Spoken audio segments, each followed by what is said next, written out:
This is the Misadventures of Henry Doyle, and it's going to be the best webcomic ever. So you know what's important? This guy. This is Henry Doyle, and he's the coolest guy. Henry is going on an adventure. Oh, snap, it's a couple of goblins. That's right, there's goblins. What you gonna do, Henry? Oh, you're just gonna kick him? You're just gonna kick little guys in the head? Sickening! You disappoint me.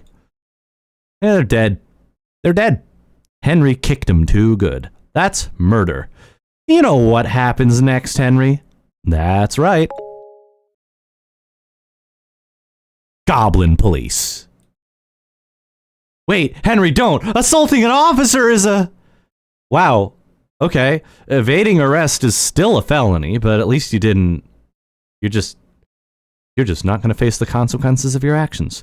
You're just going to rush into this abandoned castle you randomly teleported next to? Okay, fine, whatever, you enter the castle. It's dark in there. Wait, why do you have a flashlight?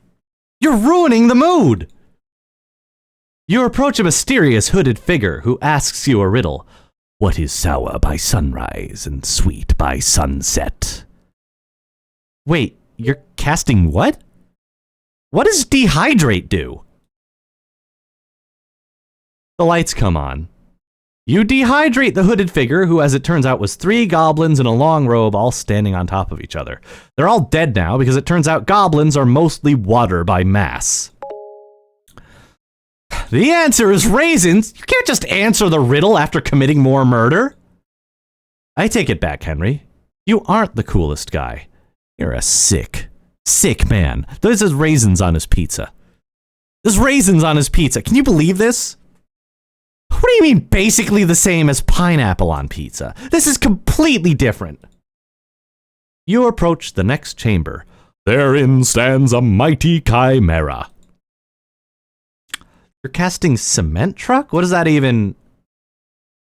The chimera is dead. You win, I guess. The cement truck, being an exceptionally heavy and quick-moving projectile, completely destroys the locked set of doors that were behind the chimera. You were supposed to earn the key by fighting the chimera, but Henry knows best, apparently. In the third chamber, there stands a shadow version of you. That's right, Henry. He has all of your powers, he knows all of your tricks, and he's in your way. Wait, you can't just befriend him. He's evil, he'll betray you. What do you mean, not if I betray him first?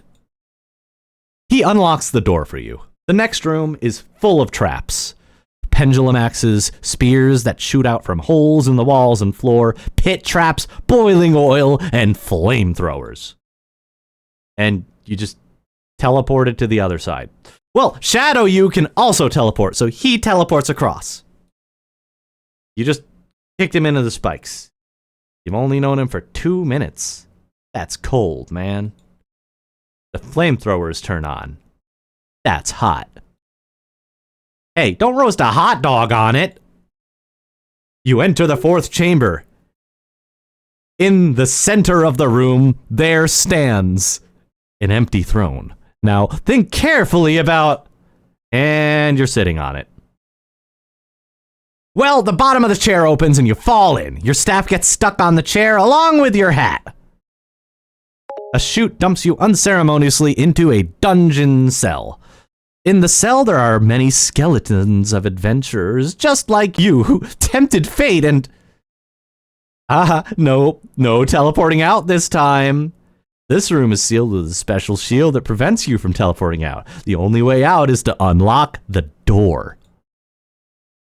The key is within an elaborate lockbox with wires leading to 5 sliding picture puzzles which must be solved in the correct order. But you can't move the panels inside your cell, right? Well, there's a trick to it. Inside the cell, there's 5 sets of sliding tiles locked in their frames in the floor. You can remotely control those sliding picture puzzles using the tiles you have access to. If you successfully solve the puzzle, the key will be delivered to your cell by a zip line. Rather ingenious design, don't you think? Aren't you excited to try solving it? You teleported the key into the cell and unlocked the door because the special shield only keeps things from being teleported out, not in. But it was so much work to... Okay, fine, whatever. But that was the last of your magic, as without your hat and staff, you don't have nearly as much.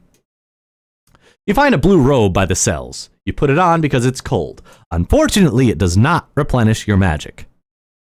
The stairs lead out into a starry night and a vast desert. You end up walking for days and nights. And then... Hold on, Henry. What's that over there in the distance?